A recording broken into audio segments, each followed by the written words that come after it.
আলহামদুলিল্লাহ ওয়াসসালাতু ওয়াসসালামু আলা রাসূলিল্লাহ আম্মা বা'দ।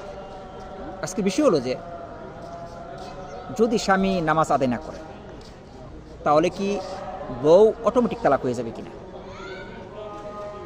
এই বিষয়টি নিয়ে এগুলো আমাদের মধ্যে ইখতিলাফ। যারা মনে করেন যদি কোনো মানুষ নামাজ আদায় না করে একেবারে সে ইসলাম থেকে বের হয়ে যাবে, এটা বড় কুফরি। তাদের মতে স্ত্রী যদি নামাজ আদায় করে মুমিনা হই, আর ছেলে যদি নামাজ আদায় না করে তাহলে কাফির হয়ে যাবে, মানে অটোমেটিক তালাক হয়ে যাবে। কেননা কারণ মুসলিমের সাথে কাফের সম্পর্ক অটুট থাকে না। এই মতটি পোষণ করেছেন ইমাম ইবনে উসাইমিন রাহিমাহুল্লাহ, ইবনে বাস, আরও অনেক একদল উলামাগল এই কথা বলেছে। আর যারা মনে করেন যে আসলে যারা নামাজ আদায় করে না এটা কুফর, কিন্তু ওই কুফরে ইসলাম থেকে বের করেন, কুফর কিন্তু দুনাল কুফর।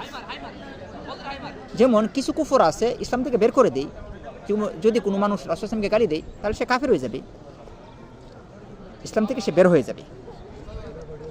যেমন কেউ যদি আল্লাহকে বাদ দিয়ে অন্য কাউকে সিজদা করে, এটা বড় কুফর, ইসলাম থেকে বের হয়ে যাবে, সে কাফের হয়ে যাবে। যেমন কেউ যদি মাজারের মধ্যে কুরবানি করে সে ইসলাম থেকে বের হয়ে যাবে, সে কাফের হয়ে যাবে। ঠিক তদ্রূপভাবে তাদের কাছে নামাজ আদায় না করা হলো বড় কুফর, ইসলাম থেকে বের হয়ে যাবে।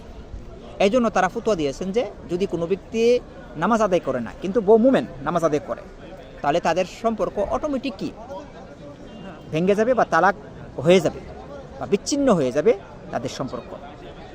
আর যারা বলেন যে না বিচ্ছিন্ন হবে না, এটা ছোটো কুফর, বড় কুফর না, নামাজ আদায় না করলে ইসলাম থেকে বের হয় না, তবে এটা কুফরি, তাদের মতে তারা বলেন যে সম্পর্ক ঠিক থাকবে, সে তালাক হবে না, কিন্তু যেই স্বামী একেবারেই নামাজ আদায় করে না তাদের থেকে বিচ্ছিন্ন হওয়াটা উত্তম।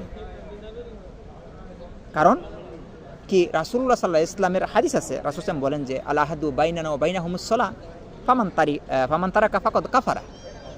আমাদের সাথে এবং ইহুদি খ্রিস্টানের সাথে পার্থক্য হলো নামাজ। যে ব্যক্তি নামাজ আদায় করলো না ফাকাদ কাফারা, সে কুফরি করলো।